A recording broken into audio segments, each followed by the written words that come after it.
Ravi Prakash Siliconandhra hospital Kuchipudi super speciality వైద్య సేవలు పూర్తిగా ఉచితం.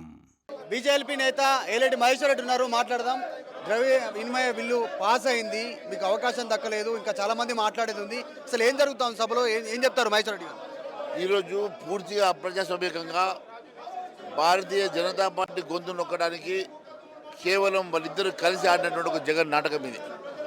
ఒకరు తిట్టినట్టు చేస్తే ఒకరు ఏడ్చినట్టు చేయాలని వాళ్ళిద్దరూ కలిసి ఈ సభా సమయాన్ని వృధా చేయడమే కాకుండా వాళ్ళ ఈగోస్కి వెళ్ళి ఈరోజు ఈ రాష్ట్రంలో ముఖ్యమైనటువంటి అప్రాపరేషన్ బిల్లుని మరి కనీసం చర్చకు లేకుండా ఈరోజు చేసినటువంటి తీరు ఇది నిజంగా కూడా బాధాకరం, అప్రజాస్వామ్యం తెలియజేస్తా ఉన్నాను. బిల్లు గురించి చర్చ జరగలేదు ఎక్కడ కూడా, వ్యక్తిగతంగా వాళ్ళు అనుకొని ఈరోజు సభ నడవకుండా జరిగినటువంటి సిచ్యువేషన్, మీకు అవకాశం దక్కలేదు. అసలు రాష్ట్ర ప్రజలకు ఏం చెప్తారు? ఇది కాంగ్రెస్ నిజ స్వరూపం. ఇది కాంగ్రెస్ ఈరోజు తీసుకున్నటువంటి ఈ చర్య మరి తెలంగాణ రాష్ట్రంలో కాంగ్రెస్ పార్టీ తన నిజ స్వరూపాన్ని బయటపెట్టి అప్రజాస్వామికంగా ఈరోజు అప్రాపరేషన్ బిల్లుని పాస్ చేయడం అనేది చాలా బాధాకరం. కనీసం భారతీయ జనతా పార్టీ లాంటి ఇతర పార్టీలకు కూడా అవకాశం ఇవ్వకుండా కేవలం వారిద్దరే మాట్లాడేసుకొని ఇద్దరు కలిసి సభను స్టాల్ చేయడం అనేది ఒక పథకం ప్రకారం చేసినటువంటి కార్యక్రమం. ఈరోజు వాస్తవాలు ఏంటంటే ఈరోజు ఎవరు కూడా వాస్తవాలు చెప్పలేకపోయారు. చాలా వాస్తవాలు ఈరోజు ఈ బిల్లులో ఈరోజు 6 గ్యారెంటీలకు ఎక్కడ కూడా వాళ్ళు స్కోప్ ఇవ్వకుండా దానికి మరి కనీసం బడ్జెట్ అలొకేషన్ చేయకుండా ప్రజల్ని మభ్యపెట్టేటువంటి ఈ ఈ ఈ బడ్జెట్ కేవలం దోచుకోవడం తప్ప ఇంకొక కార్యక్రమం లేదు. ఇది కేవలం క్యాపిటలిస్ట్ ప్రభుత్వంగా మారబోతున్నది. క్యాపిటలిస్ట్ చేతిలో ఈ ప్రభుత్వం నడుస్తుందని తెలియజేస్తాను. మాట్లాడి బీజేపీ నిజంగానే మీరు అంటాడు బీజేపీని నివారించడానికో గొంతు నొక్కడానికో మీ ప్రస్తావన రాకుండా ఉండడానికో జరిగినటువంటి కార్యక్రమంగానే భావిస్తూ ఉన్నారు?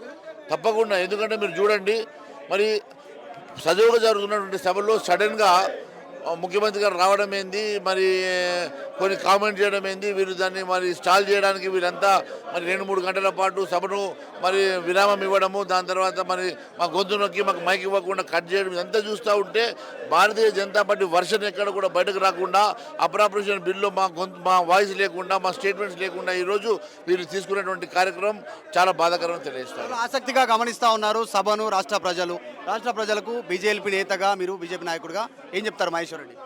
ఈరోజు భారతీయ జనతా పార్టీ చెప్పదలుచుకున్నది ఒకటే, టీఆర్ఎస్ గతంలో చేసిన తప్పిదాలు, టీఆర్ఎస్ గతంలో చేసినటువంటి మరి ప్రవేశపెట్టినటువంటి బడ్జెట్కి ఆల్మోస్ట్ సేమ్ బడ్జెటే వీళ్ళు ప్రవేశపెట్టబోతున్నారు.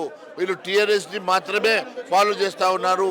ఎన్నో ప్రగల్భాలు చెప్పి ఆ రోజు ఎట్టి పరిస్థితుల్లో ఎన్నో ఎంక్వైరీలు పెట్టిస్తామని చెప్పినటువంటి ప్రభుత్వం ఒక ఎంక్వైరీ కూడా ఎందుకు పెట్టించడం లేదో మరి ప్రజలకు సమాధానం చెప్పాల్సినటువంటి బాధ్యత కూడా ఉన్నది.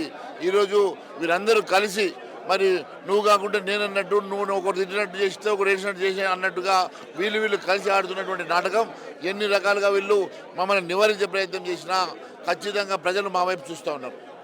ఇది బీజేపీ నేత ఏలేటి మహేశ్వర్ రెడ్డి చాలా స్పష్టంగా చెప్తున్నారు. ప్రజా సమస్యల గురించి గాను రాష్ట్ర ప్రయోజనాల గురించి చర్చ జరగకుండా, బిల్లు గురించి చర్చ జరగనీయకుండా కేవలం ఇరు పార్టీలు నువ్వా అంటే నేను ఇద్దరి మధ్యనే చర్చ జరిగేలా, ఇద్దరి మధ్యనే పోటీ ఉండేలా కావాలని బీజేపీ గొంతు నొక్కేలాంటి కార్యక్రమం జరిగింది సభలో అనేటువంటిది ఏలేటి మహేశ్వర్ రెడ్డి చెప్తా ఉన్నారు.